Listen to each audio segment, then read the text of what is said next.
Good evening and welcome back to the LIC podcast. Today we have the usual crew, Matt Metro Hello. and Jose Amaya. Hello.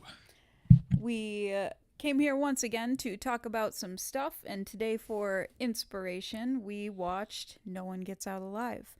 This is a fresh one for all of us, really. Matt and I watched it a couple of nights ago, mostly because it comes from the same writer of The Ritual, which is a favorite of ours, and Previous episode on the podcast. Check it out. Link in the comments. Yeah. Not yet. Wait for it. Yeah. But we enjoyed it. We were excited to do it just because it has some of the same themes, and we wanted to, of course, bring it to Jose as quickly as we could to get his opinion. So, first impressions, Jose. I'm highly confused. Yeah. Perfect. That's Yeah. the first impression we are looking for. That's great. Well, you certainly got it, but I'm just highly confused as to how the movie is supposed to like gel together in terms of what it is about Amber, the main protagonist, Ambar. the main protagonist, that then catapults her to be placed in this situation any further than just the pretty mundane circumstances that she was in. You know, not to downgrade, the severity of her personal issues, but having a sick mom who dies and then being a person who comes from Mexico undocumented isn't exactly a crazy story. You know what I mean? Mm-hmm. Especially in the United States. Like that's it's a humdrum story, really, as unfortunate as it may be, at this point. And I just didn't really understand what it like. I understand the fact that the individuals who commit the ritual take advantage of women who are in a bad place in order to be able to just essentially dispose of them.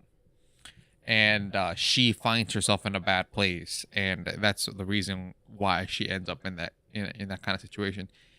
I'm just wondering if that really is it, like if it really is just a circumstance, or if there is, a deeper through line than just circumstance. Because if I'm being honest, like, is it just a situation where if a wealthy connoisseur of a ski lodge had this box, right, would this movie just then happen, to a bunch of rich socialites in the same way because of the addiction that it seems the box brings? If you noticed at the beginning when she goes to look at this house to go live in the first place, it's a flyer that's posted in her place of work, which seems like it's a place with primarily illegal immigrants. I think they're targeted because no one will look for them. The police won't come knocking if it's not a citizen. It's the classic serial killers target sex workers because the police don't care about sex workers sort of approach. Got it. I mean, and they do show the fact that she has an inherent fear of the police when just from that one interaction, and not even an interaction, just her imagined interaction with a police officer figure who walked into the diner, and she's like trying to make herself as small as possible. I'm just a in the regular beginning, lady. she had to move from a place she was living because she couldn't provide an ID. Okay. So her pickings were slim. I almost wanted to back it up to pause on the flyer, but I didn't want to give out any information because I was curious if it said anything that alluded to no documents required. Got it. Yeah, it's definitely a calling card for what people that there's like a word for this, that people that disappear easily. I forget what it is, but they use it in true crime a lot, and that's what it made me think of. Is it people with this profile have a high susceptibility to just kind of vanish one day. Yeah. Low risk. Yeah. Should we unpack it? Oh yeah, 100%. Yeah, I mean we can go through the plot. I mean it would be important so I can break away in terms of the confusion.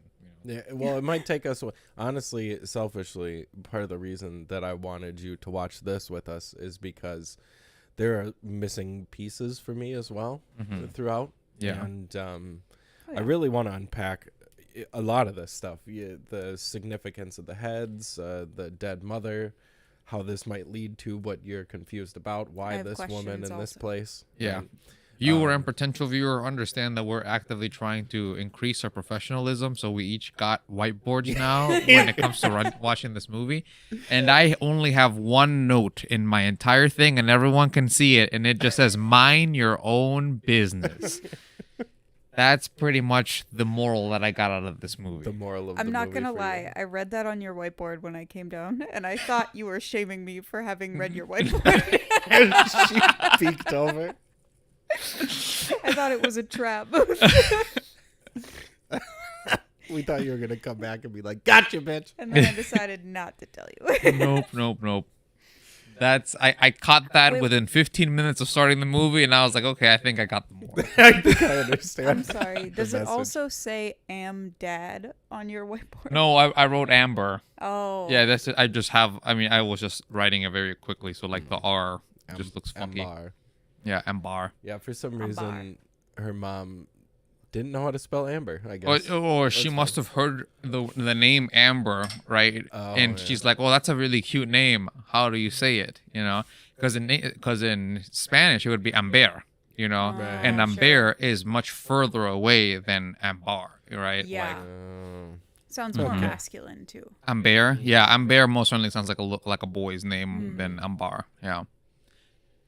So the movie begins with a old-timey photo reel of the excavation of an ancient, well, we don't know because it takes place in Mexico, right?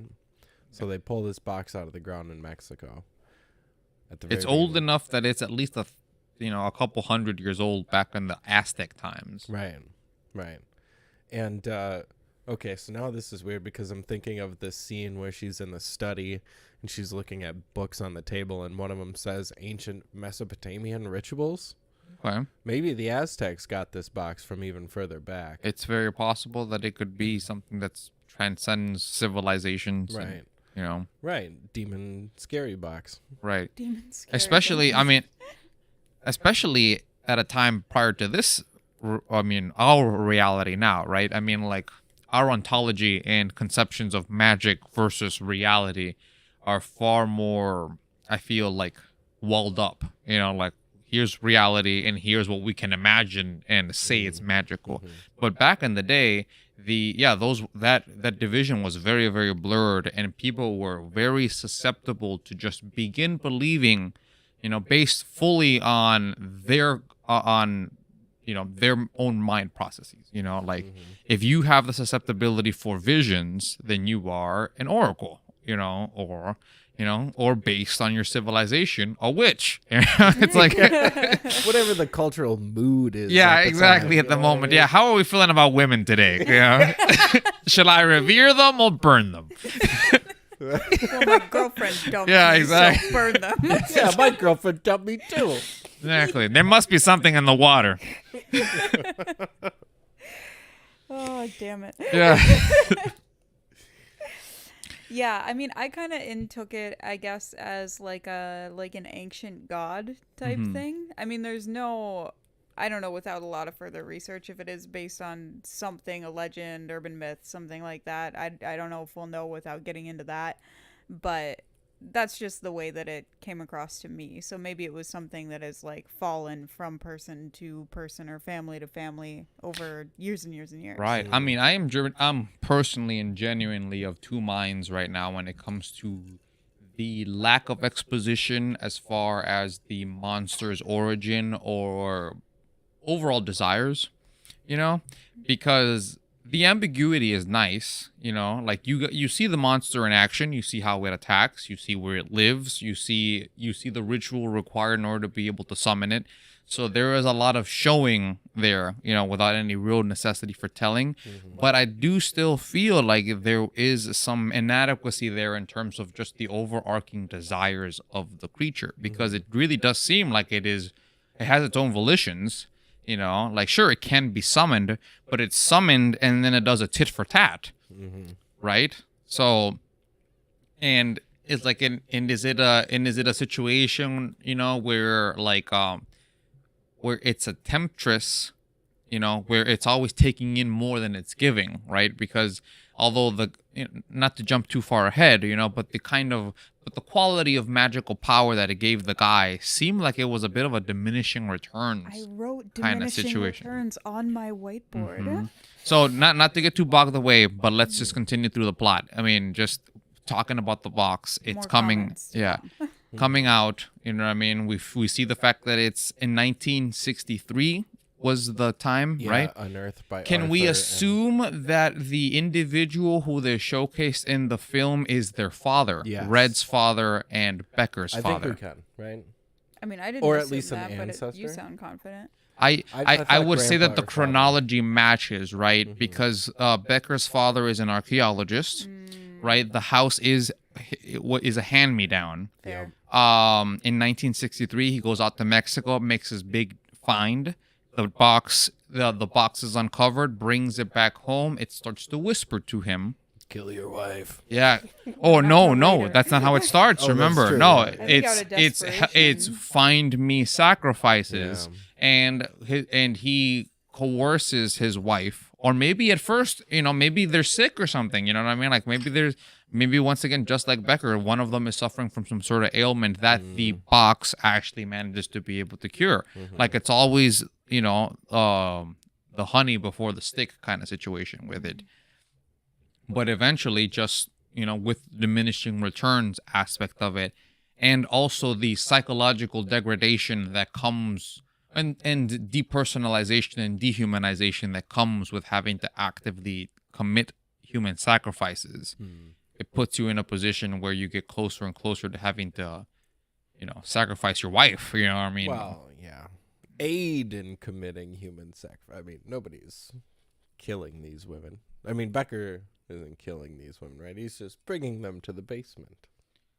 The women themselves. I mean, no. Okay, I mean, alright, it's not that no one is. I mean, the creature is killing the women. I brought mean, me to he's the an river. accessory. I mean, if we're going to speak about it in terms of legality, accessories have just as much burden of All right, fair enough. You know, What if he put as them the in a tiger principal. cage? Can we just talk about how you're letting Becker off the hook What? because he put them in the murder spot all Well, chained look, up? we get the background information that Becker used to be much sicker. So it might Yes. not necessarily be a case of diminishing returns because apparently it's a lot better, and he claims at least that only a few more hits is gonna do. I right, really until think the it end. is. A Which case of sounds like junkie diminishing- talk to It me. does sound like, okay, maybe diminishing returns is sticking. Wait, also I noticed some weird things. Like they had specified it to women and children. They started And the doing, elderly.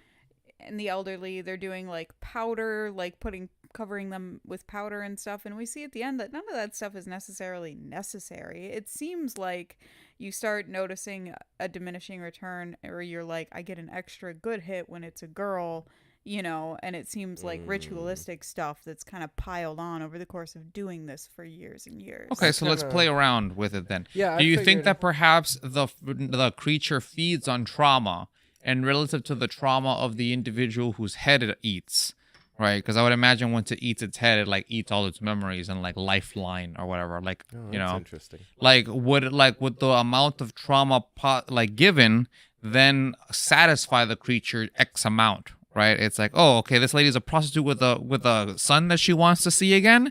You know, like, okay, like let me play like again, like almost like a fucking Daedric Prince. Like, yeah, like it creates a projection and then just kind of feeds off of X emotion that it is more like in tune with. You know what I mean? So this one is attuned with like despair and like the shittiness that is inherent with being a prostitute, vagrant, you know, undocumented immigrant, you know, all of that stuff. I mean, it's either like feeding on people's pain or something like that, or they just need to submit to it, and it uses manipulative tactics in order to achieve that. Because what does it do as Amber's mother says, stay with me, stay with me, stay with me, Well, stay just a little longer. Stay. till I Yeah, can eat it your head. seems like it needs some sort of Like you know, acquiescence Yeah. by the Subjugation. by the yeah. Yeah, thank you. I was trying. I kept almost saying consent, but I didn't really want to say consent. Will you Help let me. me eat your head? Yeah, I guess. Yeah, I mean, Okay. Do I have your permission to eat yeah, your because head? Petra, the way Petra explains it, right? I mean, if her dream is to be, you know, what I mean, like if what she would have seen if she would have been put on the slab, Yeah. right? She would have seen her son, and then the creature would have been her son, telling her, you know, what I mean, hold me closer, mommy. You know, what I mean, like don't Right. let me go, and like. And she says that in her dream, like, you know, what seems like the test runs of the creature, you know, like okay, this is a good setting for me to be able to catch her, you know. Like now I just gotta tweak it a little bit so it's, you know, so it's at the most maximized position. But you're right, Hannah, in the sense that the movie betrays its. I personally find that the not to jump too far ahead, you know, but just to keep in line with Oh, what we're we're talking already about. at the end. We just went Yeah, straight there. but just to keep in line with what we're talking about, the sacrifice of Red at the very end, I think threw too big of a wrench into the movie. In my personal opinion, because of the fact that not only did it showcase that the ritualistic aspects of it were superfluous and unnecessary, because it didn't seem like he was covered in pitch or whatever the fuck that and he that was other a guy. dude. He was Not a guy. woman, child, or elderly person. Yep. Well, and women the show- creature did not seem to get any sort of like indigestion or like revulsion from having eaten him. Wouldn't that Like I been a think it would great have been ending? pretty fucking cool, right? And consistent to the desires of the creature if it would have, you know, if it's naturally and instinctively going toward whatever is on the slab. You know what I mean? Because it assumes that its followers would make sure that only a tasty treat would be put on the slab, right? And it's just going through the motion. It eats it, and all it's like, what the fuck, you know, like, and then like and then like it squirms back into the box. You know what I mean? Like kind of hurt by the fact that it was given something that it does not find desirable. You know, which Well, yeah, because it gave her like full heal, right? Like her ankle straightened out really suddenly. She got like the pulsing in the veins. But Becker's like scratches on his hand hadn't even 100% healed. So it's like, Well, I they're- think that was when the head was eaten, and then he was like, "Oh, here it is." You know, because it takes a while for the thing to climb out the box and get in position, and yeah, but by Yeah, the but time that he he's got- already upstairs grabbing Amber, his Yeah. hands is healing, but it isn't healing as fast as it should relative to the fact that her whole ankle was fixed. yeah, she You didn't know. It was a get little some while crazy after. good, a little while, but like he like should have. a minute or two, right? She hobbled down the hallway. Right, but even So then, let's I mean, make this like just mathematically, right? He made the sacrifice before Amber was ever brought down there. So he's got more time vested in this up until he dies, no matter what. let's it's even just assume that when he scratches. shows her his hand, right, that's when the creature's just bitten off the head of the last That's what I'm lady thinking, yeah. that's downstairs, right? But So he still had the scratches later in when the she tussle. was already upstairs with the sword, you know what I mean, when she had her Pulp Fiction moment, you know. Yeah. And for it to take so long to fix one scratch on the hand when on a first hit it can fix your ankle, your broken ankle right away, it most certainly showcases a sense, you know, quite the diminishing returns. So there's two things here. First of all, first hit of anything is probably the best. Yeah. You know, if we're relating this to like No drugs or arguments whatever. there. Yeah. Mhm. And we can give it just that. But what I'm also saying that this throws out there is that sacrificing a full grown man doesn't have a negative impact on the effect you Maybe get. Becker and Red were going about it all wrong, and it's actually men that it wants. Well, listen, if the categories Starving is it. Yeah, exactly. elderly, Like these little female, cheeky little snacks of women is fine, but where's the men? No, it's Had one in years. Yeah.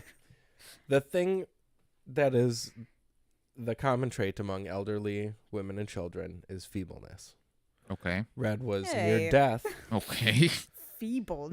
Well, that's why Relative to a man as big as Becker That's what I'm saying. or Red, perhaps. Red was near death, and you are right to say that this is the biggest plot hole of the movie. Because how did the broken ankle lady get him downstairs and in the basement? Whatever, that's fine. That was That's my movie question, magic. too. I hate We- that. that's Yeah. a fair gripe, 100%. However, Red, as a dying guy, probably does fit into the category of feeble person, able to be sacrificed to the demon slug in the box. I will say it is easier to get a body down the stairs than up. Fair enough. Oh, without breaking its neck, though? Just It was feet like a first. zigzag of stairs. You know Yeah, what I that mean? It was a wasn't like just like a long one. stairway, Yeah, yeah. it wasn't a one-off situation. Yeah, he lived at the top floor. Yeah. Yeah. Mm-hmm. I just think that the movie tried to go for a bit too much style over substance, you know, and obviously, if anyone's just gonna watch this movie one off, I'm sure that there's a lot of cool considerations to be had about it. But I think as an individual whose quasi job here is to think really hard about the movie, it bugs me because there's just too many things that the movie doesn't take into consideration as it's showing them. For example, the fact that that every individual who is sacrificed becomes a permanent resident of the house. There was nothing that was done with that whatsoever. Also, the girl who got tossed off the staircase also was a ghost in the house in the ending cutscene. And she wasn't sacrificed. God, that was bugged me. so. Yeah, that was another plot hole for sure. Because, like, yeah, she's singing alongside the other lady on the bed, and all of a sudden she's not. But no, but that's not a plot hole because she fell asleep. Remember? No, she got Or tossed did off the she? staircase at the very end of the movie. At the very end of the movie, she got dropped and off the she was staircase. killed. She was thrown Yeah. down multiple flights of stairs. At the very end of the movie, when the main character Amber is walking out and she's walking by all the ghosts, that girl is a ghost in the house, I even see though what she you was mean. not sacrificed to the Right. monster. I see what you mean. Yes, plot hole indeed. And if she's there, where the fuck is Becker? That's true. Yeah. 'Cause he Yeah, was killed in the house. shouldn't he be the biggest shadow of the whole house considering the amount of extra people? And on top of that, shouldn't the house be fucking filled to the brim with ghosts considering this is a second generation job at this point? You know, because let's say that their dad fucking did 20 people. You know what I mean? That's a lot of people. Like A lot of people. yeah, like you don't hide that. And but the movie wanted to do that scene where Mary appears and, freaks Amber out. And it's like, okay, but how do we do that without being like circumstantial about the ghost apparitions? Oh, every ghost appears every once in a while. Yeah, it's murder house rules. Yeah, murder house Yeah, rules whenever essentially. they want to. Yep. Mm-hmm. It's exactly murder house rules. Yeah. It's exactly why some of them don't appear for years and years and years, and that's why we don't get to see all of our favorite actors in the newer seasons Mm-hmm. with the murder house. They're doing more important things. They got better deals. Yep. No, they're in the murder house. They just don't want to come out. The murder house. Okay, so, well, we're only part way chronologically. Any Right, more wait, gripes or Huh? along the way here? Gripes besides the obvious plot holes? I have another, I think my most of my gripes are overarching. The movie moment by moment is really good. I will it's say. fun. Yeah, it's a really fun movie. It's just that once you get the whole picture isn't exactly good. You know what I mean? Like that's the contention that I'm having right now. There's no meat on the bones, kind of, or Yeah, or- it's a gigantic bag of potato chips for Right. sure. You know what I mean? I'm fucking munching on that motherfucker the entire way through. But once I'm done, I am still super hungry and wondering, oh man, like Where's my next? why did I hint? do that? Yeah. I feel terrible. Yeah, like now I'm actively seeking to rationalize to myself, you know what I mean, why it is that I went about watching this movie. And there are good reasons, you know what I mean? Just like a bag of potato chips. I like the saltiness. I like the greasiness. I like, you know what I mean? Like there are things to enjoy about it for sure, you know what I mean? And no one can take that away from you, you know?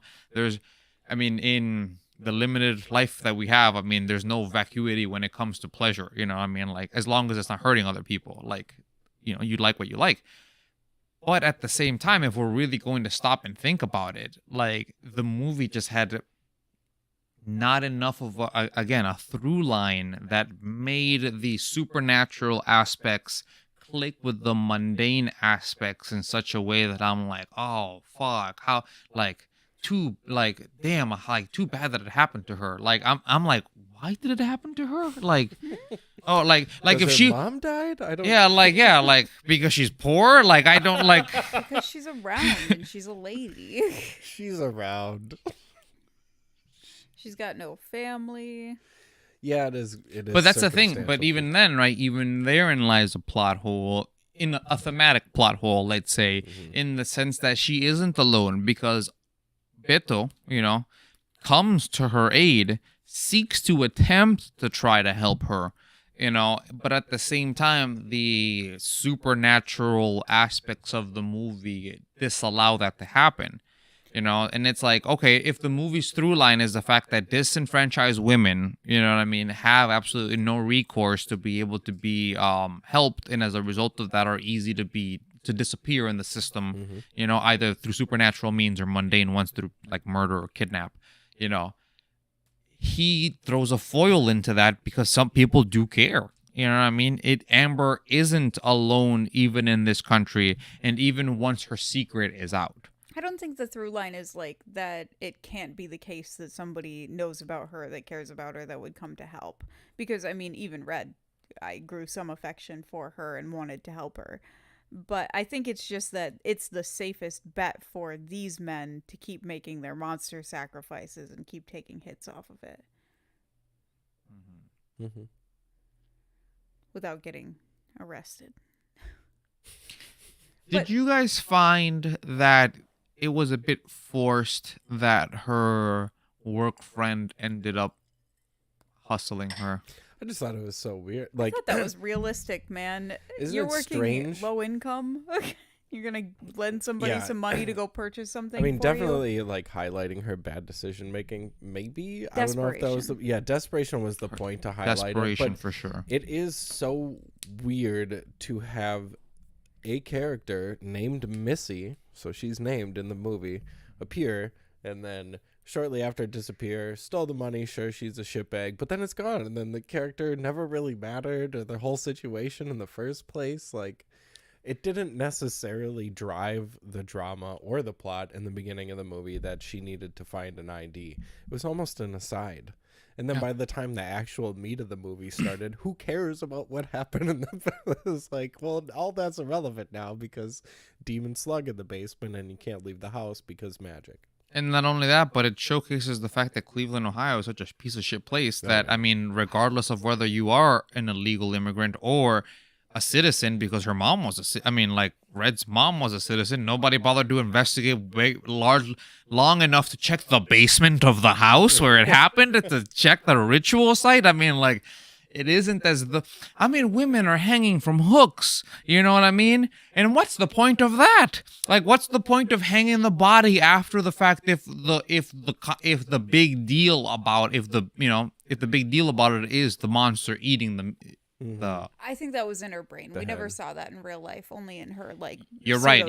Yeah, that's when Beto is hallucin. Yeah, I'm so happy that I kept my mouth shut because I was about to yell plot holes so fucking loud in the middle of that movie. I was like, what the fuck? That man's brain got bashed in. He's got a little bit of blood on the side of his brain. He's fine. I loved that because I wrote this movie off in seconds. I was like, this is a bullshit movie. And then they reeled me back in. Okay. It's a monster vision. I get it. Yeah. It's like, I swear to God, if this has a happy ending. So, that's a great point, right? I was pretty worried going into this the first time that the title of the movie would be a lie, but I think it's kind of true, right? Yeah. She's gonna stay there probably. This movie has pulled a weird tactic, I feel, in terms of its likability, because I personally find that I was expecting this movie to be of a far lower quality than it actually is. And I think the entire time I was watching the movie, I was attempting to, unfortunately, right, these are my biases and preconceptions speaking, I was actively attempting to find the thing that would justify my feeling of it being a low quality movie right away. Because of you son of a bitch. But the movie places certain kind of almost like red herrings, like plot holy red herrings around and be like, oh, this is a shit movie, but then it quickly like you said when it, yeah, exactly, aha, you know what I mean? Nope, we thought about it, don't worry about it, We know our viewers. all right, yeah, I'll watch till the end then movie, it almost yeah, like angler fishes you a little bit with like, oh, there's a plot hole. Like like nope. You know what I mean? It's fine. As opposed to like the movie being super good the entire time and then the plot hole being glaring. Like I am actively like almost giddy for the plot hole because I almost saw it coming. You know what I mean? And then the movie's like, nope, we know, like we know this is a potential. You know, we know that we could have fucked up here, but we thought about it. We want you to know that we looked at it and then decided not to. Yeah. We talked about it in our little room. Mm-hmm. We had test audiences full of you guy shouting at us. Oh God. So yeah, yeah, it does. I felt the same way watching it. There was another horror movie we watched recently that we considered for the podcast, but it would do this thing where it would play out a trope. And then it would play out another one, but then it would take it back. And then it would play out a trope, and then it would play out another one and take it back. And it was like, oh, okay, you're getting me with these. You're getting me a little bit. It's unique enough that I'm interested. Yeah. I mean, I'm the fish and it's the hook, right? I mean, like it's trying to tantalize me to be able to be in there long enough to be able to finish the movie. And as far as that goes, the movie does succeed. You know, that's why I opened this when I said that I was of two minds about it, you know, because like it honestly seems like they wanted to say something very specific with the movie. You know, but then they got muddled somewhere along the way when it came to trying to intermesh the supernatural aspect of it.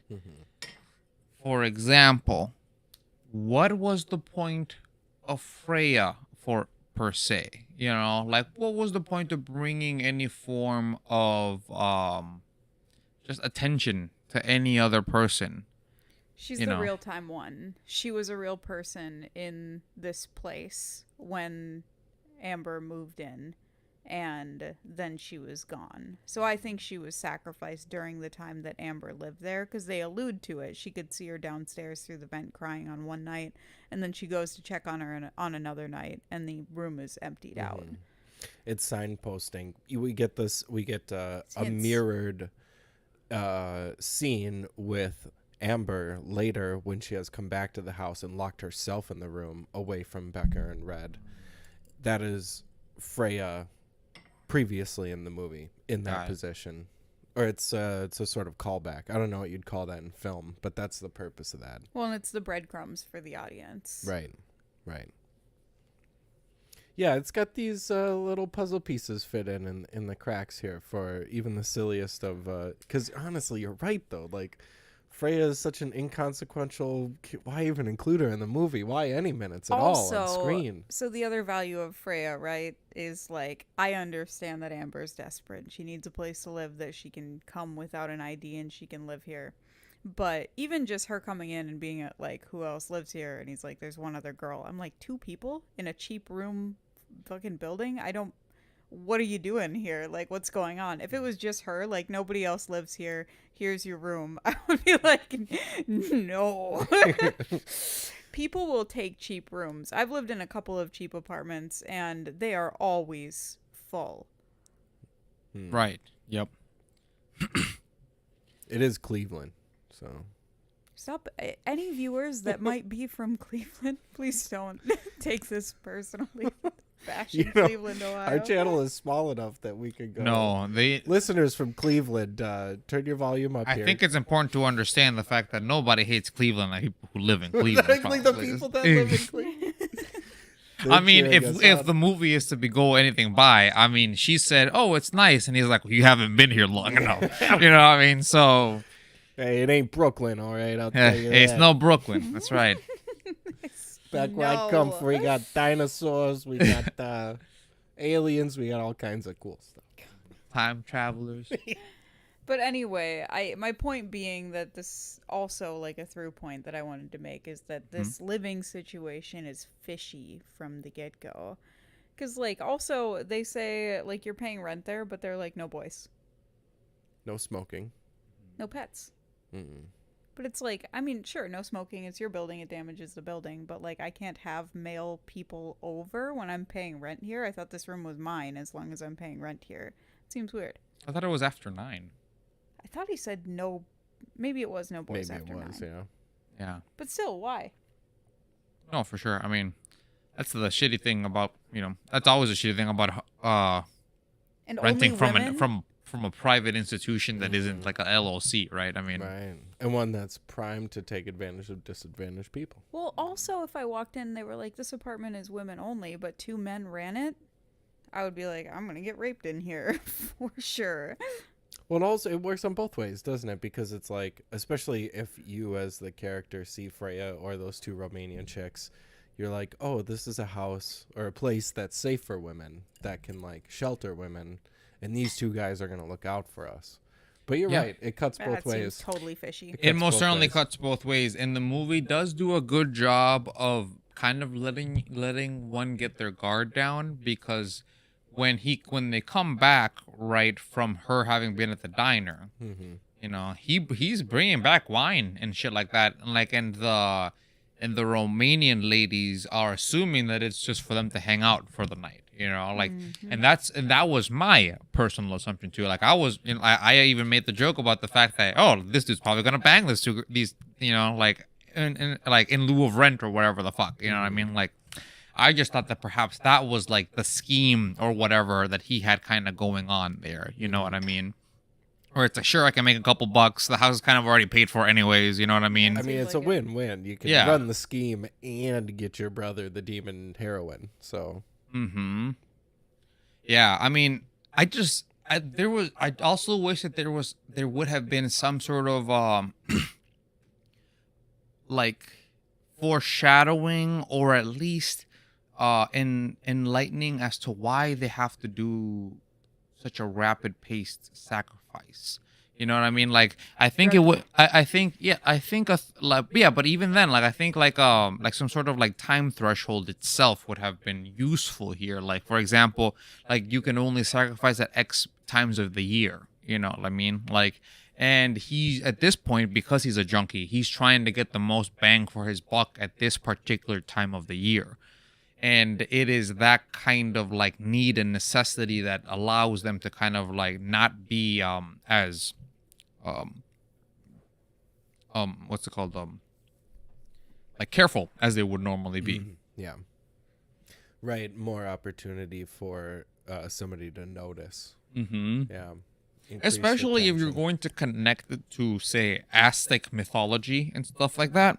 I mean, that, like, all of those blood sacrifices and stuff came upon because of eclipses and, like, actual, like, celestial movements and things like that. So I think it would have been a good idea to be able to tie that in that way, because then it gives Becker a reason why he's doing it the way he's doing it, further than just our inference that he's a superpower junkie now, and like just looking for the next hit as soon as he possibly can. It would also, I feel in my mind, indemnify Red a little bit, because he's like, I gotta help my brother right now. Like they're like if he would have been like throughout the majority of the year, he's suffering, like he's got this like whatever situation, you know what I mean? He's just like near dead all of the time, and these are like, and like we like up him at this time of the year, and like it gets him just enough to be able to make it, you know what I mean, one more, So here's what it's I not think how about. junkies work, for sure. No, but here's what just enough. What I gathered from that situation on my first walkthrough is they allude to Red having problems with Arthur a lot, and Becker standing up to him. Right. I think that Becker basically got this addiction standing up for Red. I think he took the dad down there and left it to the monster, and that's how his addiction started. Oh. So I think Red feels indebted to him. Also, he showed up at the diner with a split lip, so Holy I also think he's shit. being intimidated. Hannah, that is a very interesting point, because then that means that Becker became an unwitting addict to the monster. And Red almost caused it in some sort of way. So he's like, I have to take care of his addiction now. Makes a lot of sense, especially considering the fact that the end of the movie showcases the fact that having been the proprietor of the sacrifice, Otto gives you the Otto provides the benefits, right? Like, because it wasn't as though she made a pact with the creature, right? It's like she just left Red there, and she wasn't expecting to like walk away with healing powers, but the creature was like, the pact has been sealed. You know what I mean? So so it's like, hey, listen, tit for tat, you know what I mean? But you like it, don't you? You know? Well, It and that's, feels good. that's the creature's means of survival, though. I think That's even true. the diminishing returns is incentive for the creature, because if you pull the returns back, they're going to keep bringing the treats. They're going to keep bringing better true. treats. They're going And eventually, I mean, shit. You know, I'm actually kind of liking the lore of the movie the more I'm thinking about it right now, because if anything, that the concept of a usurpation might be well within the paradigm of the creature, wherein like slowly but surely, because of the diminishing returns of the first proprietor, they will be weak enough that somebody in their sacrifice will get away. And then that person will want to pay retribution in the same, you know, like they won't just want to kill him. Like they'll want to No. pay retribution in the exact same way that they were going to pay retribution, without figuring out that that's just a honey trap, you It's know, true. for the creature. Myself in the situation, like I That's probably good. would have been carting it I to get like out of that. the house, but like Tastes better. in that situation, especially if I watch them kill like my recently made friends and stuff like that through Yeah. this, I would totally want them to get their head eaten off by the scary monster that they like left me in the room with. Or just for the vindication Yeah. of you know, of just, you know, of comeuppance, right? It's like, because it isn't enough to just kill them. It's like you have to feel your own you have to get a taste of your own medicine, essentially, is the thing. Yeah, that would be And too it's like, easy. and it's almost that like human desire for like fair vengeance that the creature is like almost like hoping for. Yeah, well, and I mean, for me, I personally, if I get why she killed Becker. I would have too. He's too big of a risk. I would have wanted it to have been Becker in her situation, because he said you should feel honored. Right. Like, well, let's see how fucking honored you feel. Like, No, it's true. Yeah. Everything leads to the perpetuation of the ritual. Because, I mean, honestly, the creature is not at fault at all, right? I mean, the creature is Oh, just it's the gotta creature. eat. Yeah, the creature is just the Out creature. here surviving. And yeah, it in and of itself isn't the one that's hunting the people. It's just providing the benefits to tantalize whoever is depraved enough to want to actually do it. Well, yeah, I mean, if you put it in a room, you put candles around there, you put in a table, you put a snack on it, it's Which gonna is be like, obviously for me. unnecessary, right? Again, like the pomp, it would appear that the pomp is just things that we as humans do in order to be able to just add a level of ascendancy to like the bullshit that we're doing. He wants a I'd better push head. back just a little bit In what? because of the way the room is set up and also the consistency of the preparation for the ritual. The movie monster has these two hands that cover its face. Yeah. And it seems to also only come out when there's nobody else around except for one person. And usually that person is in its, mind meld, like in its dream Well, it's the world. proprietor. I mean, it seems like it's only Right. the proprietor that gets to. Well, but there are all these things that the movie monster seems to like about enjoying its meal in a certain way. Like maybe the dust is how it prefers its meal to smell. Oh, and it told the people who are bringing it food that with its like skin covered mouth. Well, it's also got this room set up with two pedestals for its weird feet that it likes Oh, to so sit someone's like seen this it. and squat down. That's how I prefer to eat. I want to put 1 foot here, 1 foot here, and I want the head to be here, please. Like the movie monster probably didn't set all this up, right? It either Arthur or Becker or whomever was told or messaged or inclined to do things this way to please the monster point. as best as it wants to be pleased. Or their father. Right. Or their father. But either way, someone And I mean, I think no one can see it is an assumption. I think that maybe they leave it in there to do its thing, but that doesn't mean that no one's seen it eat before. Oh, yeah. Um, But just that it's shy is what I'm thinking. It's shy. It doesn't like to be seen. It doesn't want a whole bunch of hullabaloo. It just wants to have its snack and then go back in the box and wait for the next one. Well, I mean, it doesn't come out, right? We don't see it until the very end when there's only one person in the room. It's always teasing and its little teases throughout the thing. But then as soon as Amber breaks herself from the spell of it, however that happens, it is like, you know what? Fuck this. I'm going back in the box. I'm not gonna. That's too much trouble. Honestly say that's a little bit of a plot convenience, not a plot hole, but a plot convenience For sure. Her being the protagonist and everything like that. Mm-hmm. Just because of the fact that you're telling me that over the span of 40 years, she's the person with the strongest mental constitution out of all of the people that like this monster has eaten. You know what I mean?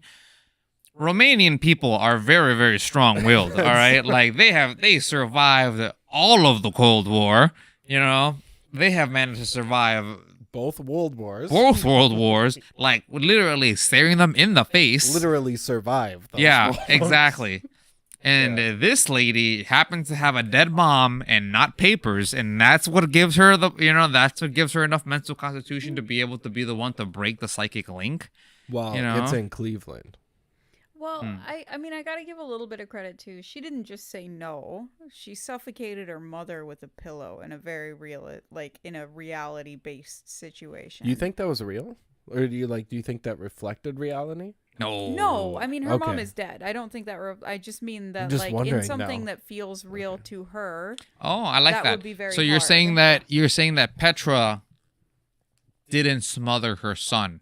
No, I don't. You know what I think mean? so. In the dream that would have but Petra never even got the chance, right? Because I mean, like, she got thrown off the. Mm-hmm. But we got a glimpse of what her dream would have been if she would have been put on the slab. Well, and they speak to something too. When Petra does talk about her dream with her son, she says something interesting. She says he's changed, he's different somehow, but I like him like this. So I hold him close and I won't let go.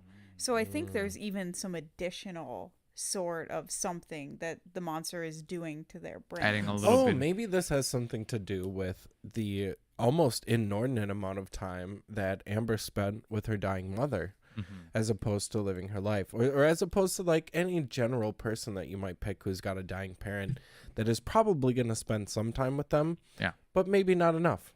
You know what I mean? And so maybe it has to do with because she spent so much time that other people made note of that, right? Yeah. Right. And she put her life on hold multiple times. She said she would get better and then she wouldn't, and I'd have to quit again and go back home. And that her death was a relief at the end because of the fact that it finally put the topsy-turviness to rest. And so it's the monster's choice of using her relationship with her mother that was eventually the catalyst for her becoming the next Becker. Because it sort of failed in a way. It failed at eating her because she woke up from the dream or whatever in the sacrifice room. And maybe it has to do with just that. She's like, I spent enough time with my dying mom. I know you're not my dying mom. Now I'm thinking of some sort of like, prequel to this movie wherein Becker gets sacrificed by his dad, and he wakes up in the same way that she does, And puts his dad in there. And then by this point, Becker's mom is dead. Yeah. Right. She has a traumatic remembrance of his mom. The creature tries to use his mom to be able to eat him or whatever, through the trauma. He had no one else that he cared about. Really. But he's been too close to the effects of the creature in some way to that he can resist it. And he's like, you're not my mom. Like, I know who my mom was, and she's dead, and wakes up, sees the creature. I would imagine Becker's always been a big guy, overtakes his father, maybe with a little bit of help from Red. Down in the basement he goes, gets sacrificed, and he gains his powers for the first time. And then that pretty much seals the deal in that way. Wherein we can kind of lock in the whole perpetuation, You know what I mean? Through 'Cause almost if your necessity. parent is abusive too, and you've never killed anybody before, like giving him the benefit of the doubt, assuming that he's not like just a violent person by nature and always has been. You would want to take an out like that if you're like, okay, my dad's crazy, he's abusive, he's killing people. I'm not I killing know my he has dad. to I'm die. setting him up to be killed the way he sacrificed other people. Not just that, I don't personally want to kill my dad. I don't want that on me for the rest of my life. I don't want to wake up thinking about it. I want to put him in a room and walk out of it and be done with it. Mm-hmm. As always, Netflix, happy to sell these movie pitches anytime you want to contact Yeah, us. honestly, yeah. Lethal Introspection Crew at gmail.com. Yep. But we already have a patent We on everything. are low. so Our I'm just rates taking- are low. Very low. Yeah, it's like you fucking give us a number.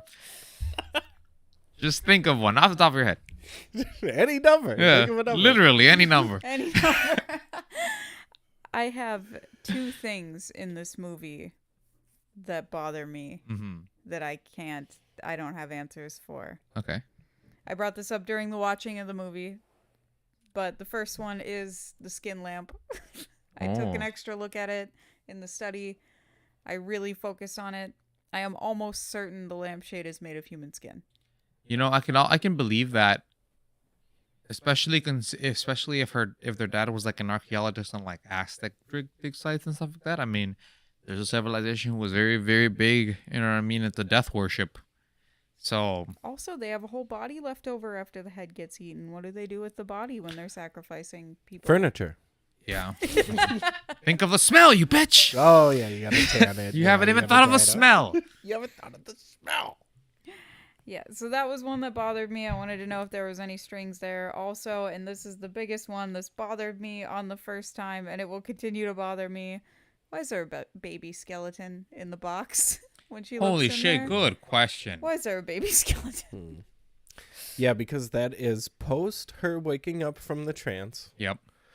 That's It's not in there in other scenes. When the That's monster's once the climbing creature out. has already dispersed. You know. Mm-hmm. Yeah, maybe this has to play into the whole. Yeah, because what is involved in this trance? It's like she's playing off, like you said, the trauma, right? It's always the creature seems to be using the victim's trauma to lull it into security somehow. Yeah, and it needs some sort of anchor character Yeah. to be able to be like, I am it. You know, and you feel safe with me. What if we all think really hard? I mean, all I've been thinking is that maybe this actually does come from some sort of urban legend or something like that, and it's a nod to a backstory or something. That's all I can think, because I have no ideas about why there would be a baby skeleton And in what's the connection with all the butterflies? there. Unless it's symbolism Right, the that moth. the monster is a parasite on people. Well, But it isn't parasitic. It's symbiotic to a particular degree, Well, it's right? parasitic in the sense that, like, once it latches onto somebody, they have to keep feeding it. They just keep feeding it. That's they have true. to. Yeah. I mean, it kind of seems like you're stuck with the. Yeah, because it kind of seemed like if you look at her eyes, right, like it kind of feels like she feels the hunger of the creature almost now. no Like, one gets out alive. Yeah. Yeah, if I'm no hungry, one. you're hungry. Mhm. Not to directly call infants parasites, only indirectly. Only in the most literal sense possible. Yeah, I Yeah. would It's the never same thing, call like, an you have to keep feeding it. And she saw the baby skeleton, right? Mhm. But you don't see the baby skeleton before that ever, but you do see in the box. So maybe it's a symbolism thing, like now you're responsible for it. It feeds on you now. That's a very good point, Hannah. I mean, that's pretty much the only kind of thing that I could think of is that, like, yeah, it's a perpetual child or an infant that you have to now take care of. And just like a child or an infant, I mean, it isn't as though it is 100% parasitic. It's very asymmetrical, you know. At the end of the day, it is very asymmetrical. And the only thing that makes an infant okay is the fact that it eventually transcends out of that position. The only thing You that know. makes an infant okay. Yeah.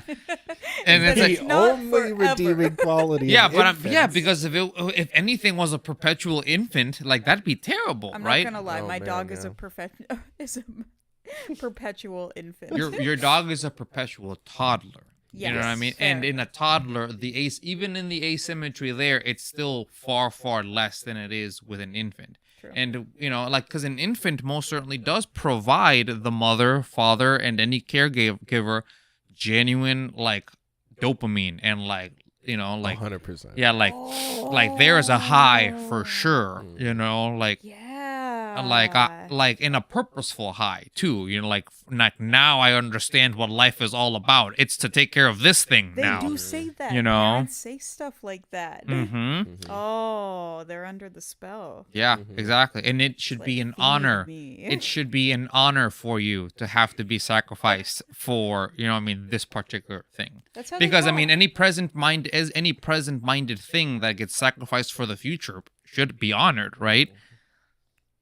I knew we Parents were are going to get to like, the bottom of yeah, this. it's I hard. knew. No, this is good. I mean, that's what I'm saying. It's like the movie was good. Like there was never a doubt in my mind that it was good. I was just confused at the beginning because, like the directors didn't want to give up the ghost really in terms Yeah. of like the full-on thematic through line, really, in my opinion, right away. Yeah. But I think it's to its detriment to a particular degree because most people don't have the time to talk as much as we do about this. You know what I mean? It's like an Easter and egg it's in a video game, though. Huh? It's like an Easter egg in a video game. Yeah. Like, you can get the whole experience if you want to think But about the it. issue is just the fact that in the capitalistic realm that we exist in, if people can't be, wow, oh my, that's what that means. You know what I mean? Like right away, people will dismiss it, and and in something that has, marrow in the bone, you know what I mean, is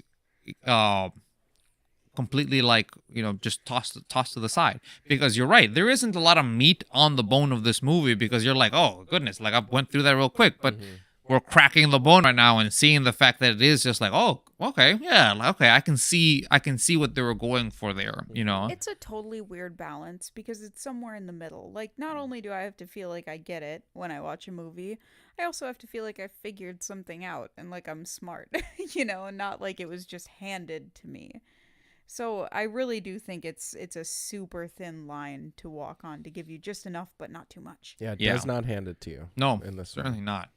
We had Yeah. to dig for it. Yeah, I don't know. I am also a special kind of individual in the sense that I don't watch movies more than once for the most part, and I think, I mean, it speaks to our age in the sense that I don't think most people do either. Like there's such a wide selection of perpetually new things to watch that doubling back on anything, that you might have seen before is pretty difficult unless it's something like a show that's 20 minutes long, you know what I mean, at a time. So what might have become, like all of the things that we're talking about now and that are making the movie be more captivating now that we're talking about them, maybe they would have become more obvious in a second viewing, or a third viewing for you guys at this point, like, but yeah, like in terms of just first time feel, like I felt it was anemic.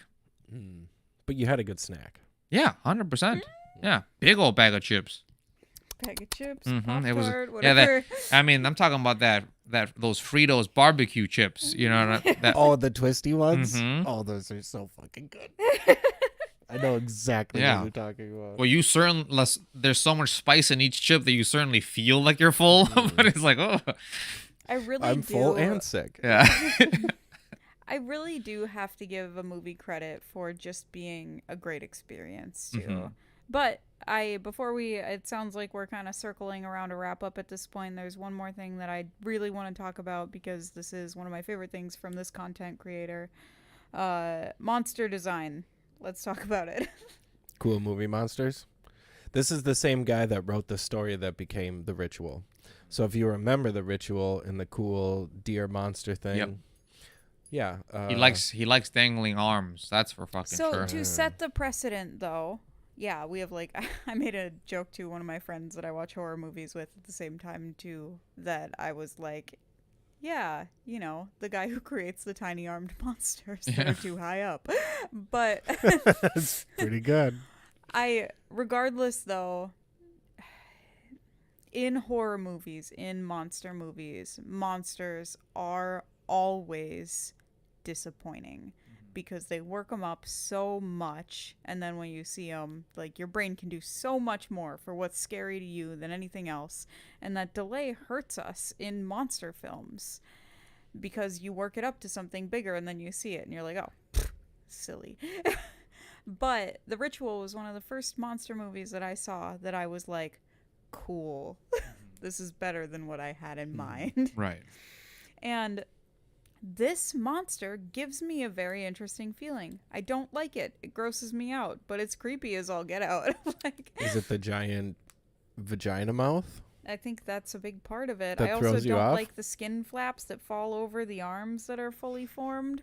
That it's like arms are like bound down by skin that's draped all over its body. That freaks me out. Yeah, what is that, like an embryonic sac or something like kinda that? looks like a Embryonic slug. sac, dude. To the be baby like the baby. reference. Oh. Yeah, I mean, and it gets, as opposed to falling out, right? As a baby would, it eats up. You know. We gotta look into the backstory too, because like the big, like scary vagina. And then it's a reference could slug in the also- back. Yeah, but it could reference childbirth too, with like the way the legs are spread and like the big scary like vagina placed mouth. The teeth, yeah. And it does, like when babies are in, like the womb, their eyes like aren't opened yet. They're like covered over by skin, and that's what Yeah. its face is reminiscent of. Yeah. Yeah, I'm curious to like look into more like the backstory on this monster if there is one. Mm-hmm. Well, if you, the listener, are interested in finding out, let us know in the comments. And Comment, maybe we'll do a goddamn you, follow-up. comment. Anything really is fine. Yeah. You- We'll only judge a little. It's our job. Yeah. But yeah, it sounded like we were going towards ratings. Are you comfortable? With I'm good. I've I think, put a yeah. line I through mean, I everything personally think. wanted I mean, to the talk movie about. was, the movie was very thin when it came to world building. You know what I mean? So I mean, like, it was a pretty A to B kind of situation. She's at work and getting hustled. She's, you know what I mean, at the house getting murdered. about to get murdered. Yeah. But the one thing I thought that was really strange that I felt kind of shook me a little bit in relation to my believability of the monster supernatural powers is the fact that it transcends past the house. Like, I like the aspect of the fact that she couldn't get a good night's rest in the house because of the amount of psychic bullshit that the monster was emanating and the amount of supernatural deaths that happened there. Totally get it. I'm there, 100%. I thought that, but the fact that it follows her outside on the train station, you know what I mean? And she sees other things outside of that, really, really annoyed me because I'm like, okay, so what's the Wi-Fi range in terms of like this monster's like ability to be able to fuck with you in that way, Not I have a just- small movie theory regarding this. So and the only reason I bring it up is because, obviously the movie went the way it went, right? And she needed to find some way to get back into the house, get back into the house. But I think it would have been nice if she would have fallen asleep on the train. If that would have been like the first time she actually like got a good night's rest or something like that, you know what I mean? Like, it would have shown like the level. I mean, because no matter what, Red was gonna bring her back into the house. You know what I mean? Like, at this point it seemed like she was marked because Becker had gone and like touched her door and like she had like been sealed for sacrifice, pretty much. I think here's my guess. You tell me what you think.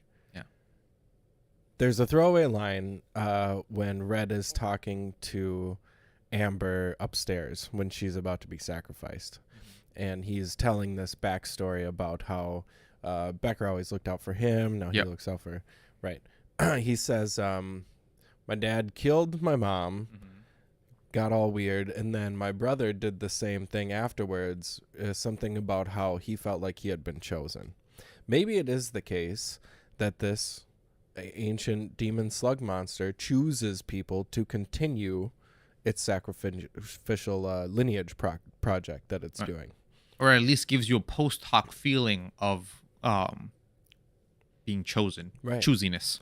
Right. I mean, well, it would explain the ability for the creature to mess with you psychologically outside of the house because, like you said, she had been marked, right?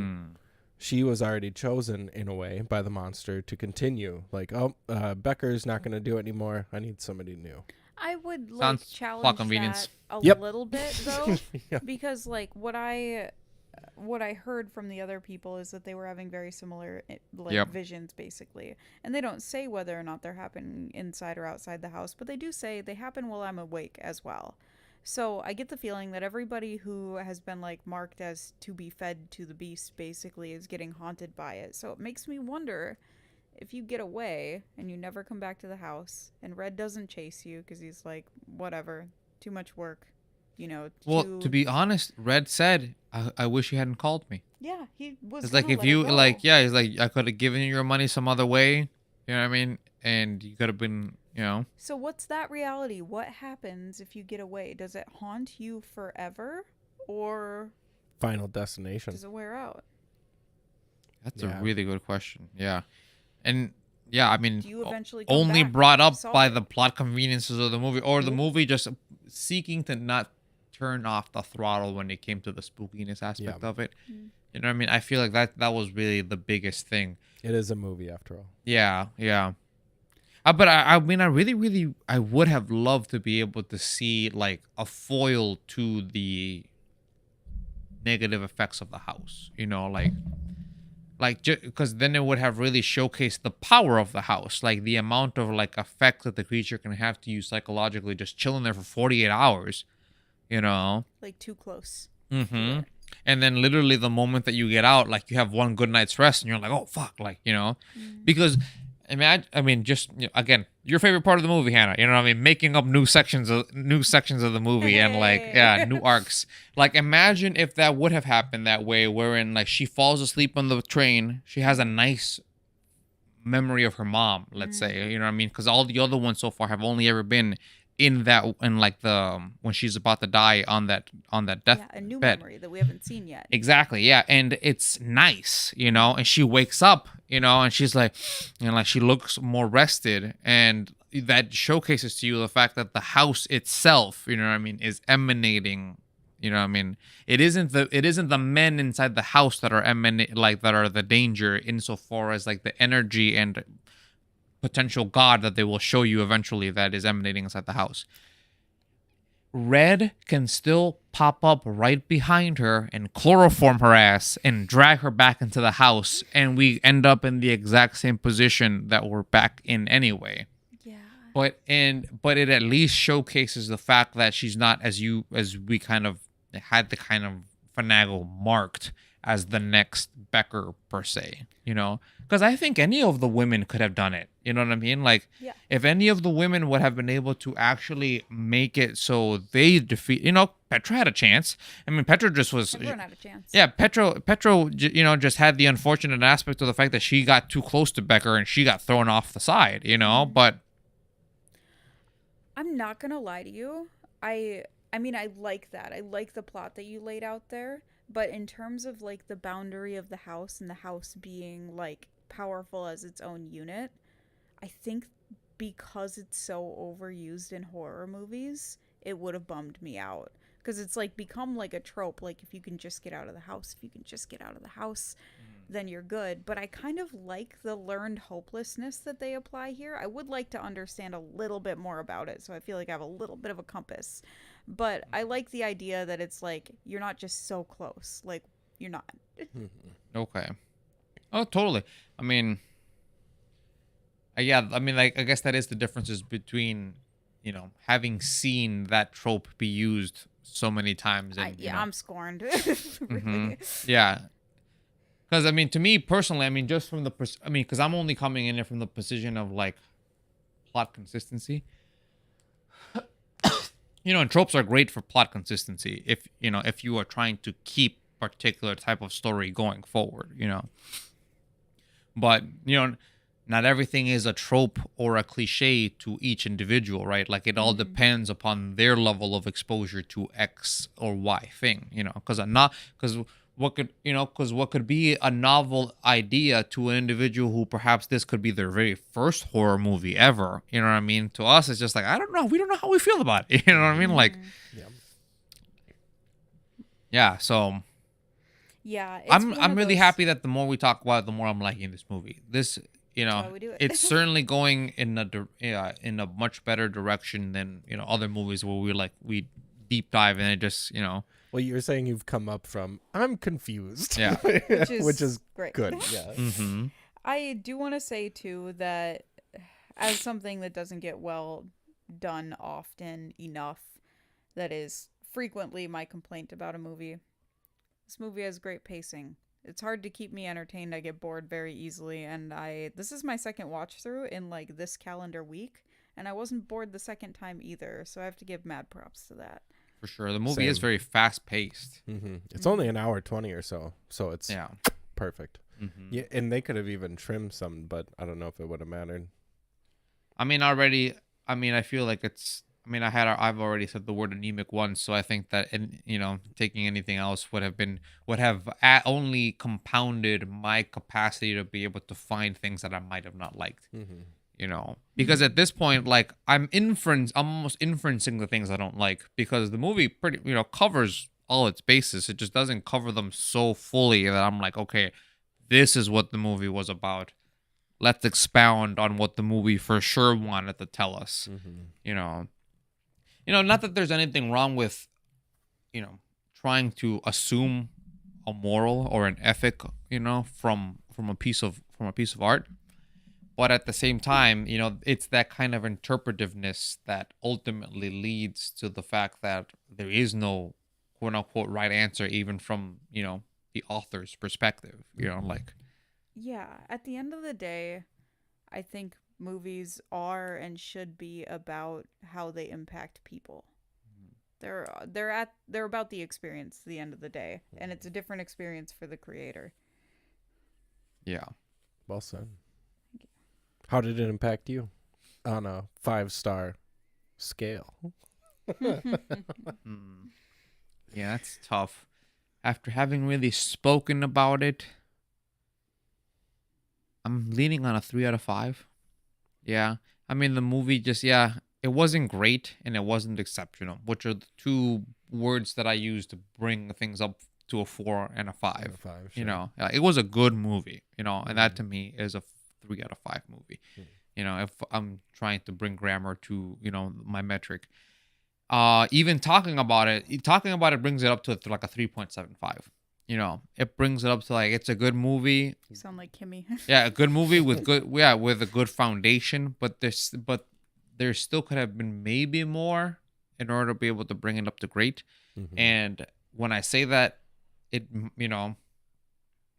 I feel like we could have used it from either direction. Either Amber Amber's from Mexico, right? Is there any connection in the sense that like the box is coming from Mexico and she's from Mexico and now she's the next chosen individual? Claro. Like is there maybe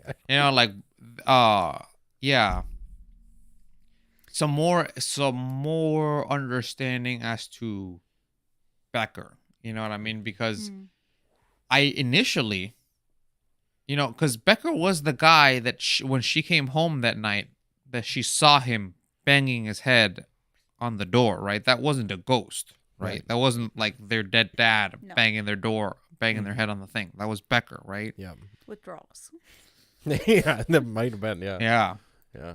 Yeah, I would have loved to be able to like get even like a throwaway like line in terms of like how many people they've sacrificed so far, It's like cuz you get a bit of an inconsistent metric from like the ghost apparitions.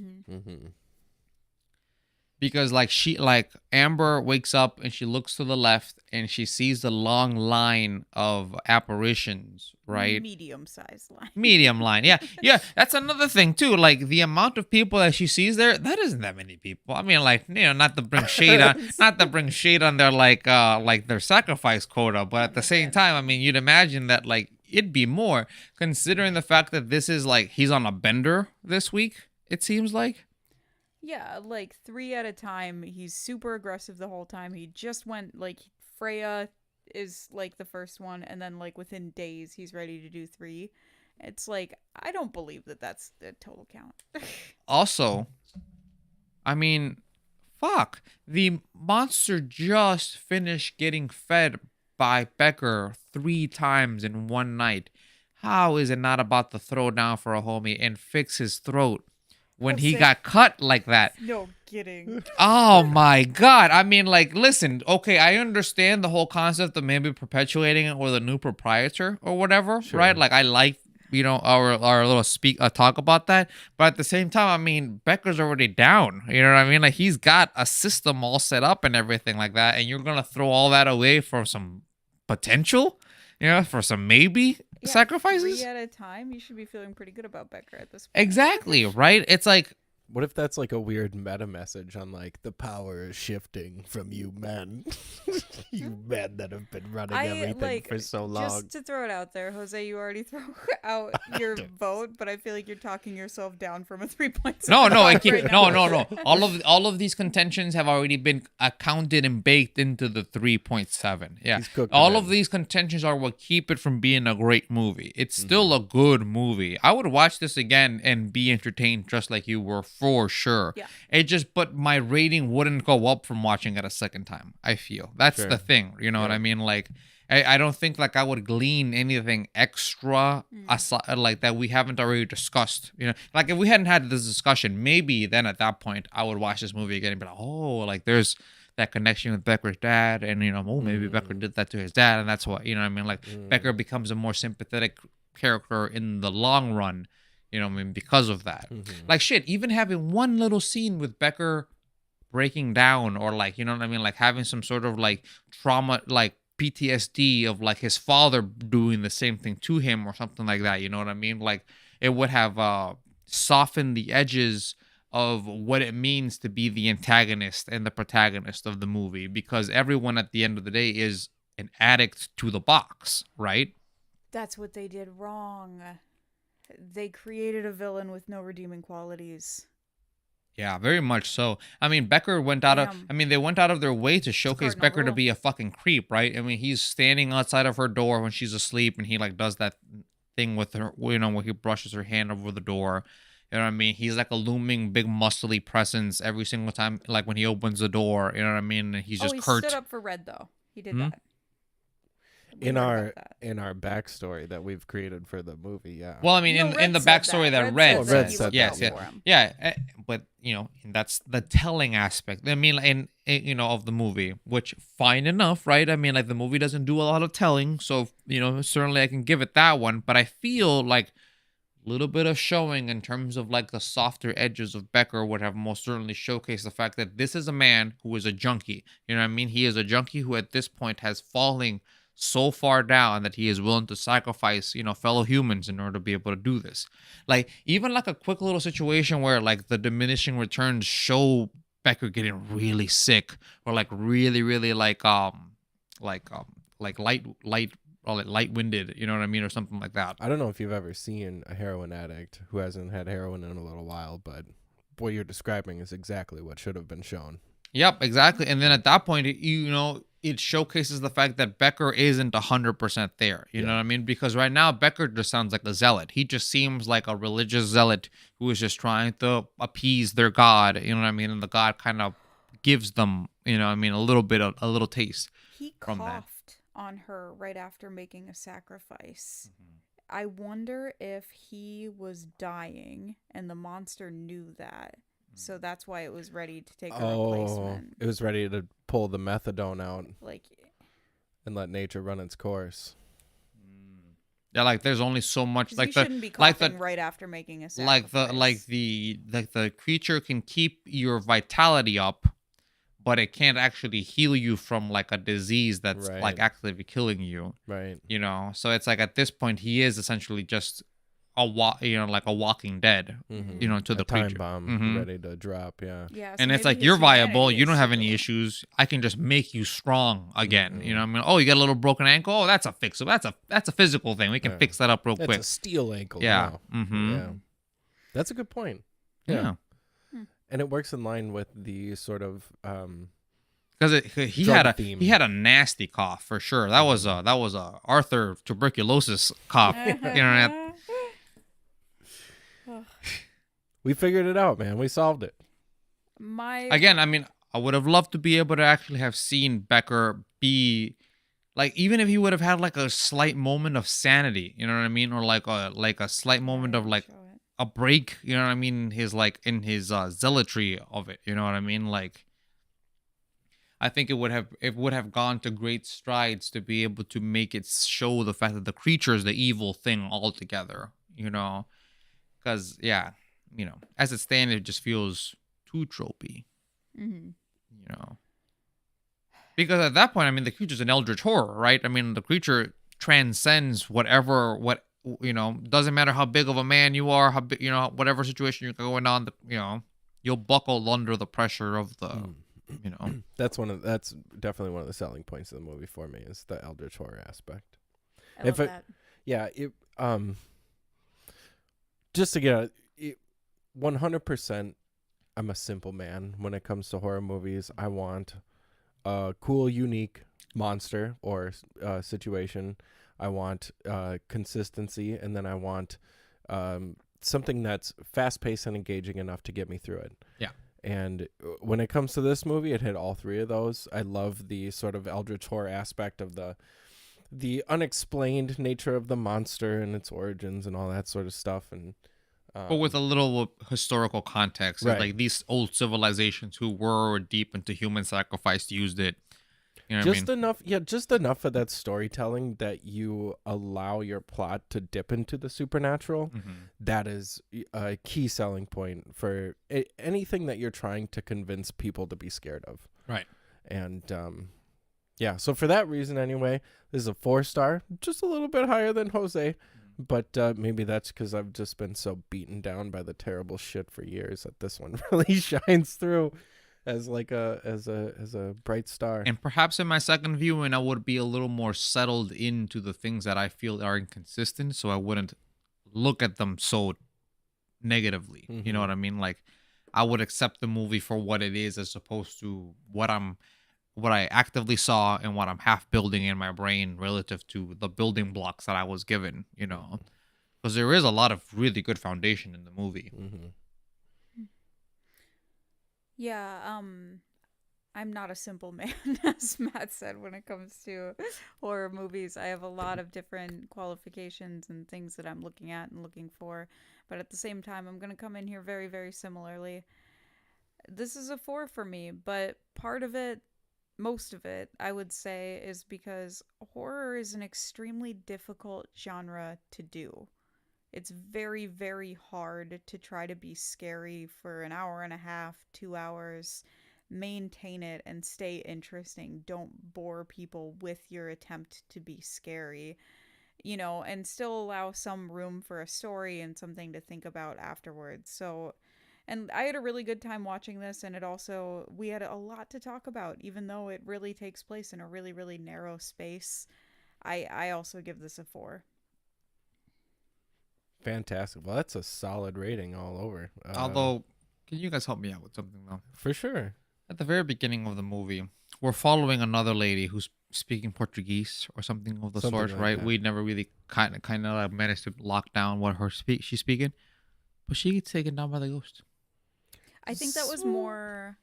I really think that was one of the scary visions that like freaked her out. I think she gets sacrificed after the fact, because I was thinking about that when we were watching it the first time, because it seemed inconsistent to me, and that's my working theory, is that was more her getting spooked by it, and like the beings in the house, and then before our main character shows up, she's been sacrificed, because she was in the lineup. I'm still at a bit of contention with that, just because of the fact that when Amber is made privy to the ghosts of the home, she is showcased them in that they're like play acting essentially the things that caused them to die. Yep. Right. She is watching projections of them happening in that way. So it feels a bit of, convenient. It feels a bit convenient that in this situation the spirits themselves can affect, an individual, even if it is just a scare. You know what I mean? Even if it is just to touch them, to scare them. You know what I mean? And her just watching, a plot happen in front of her, because Mary appeared behind the Portuguese lady and Was then that Mary? and then grabbed her.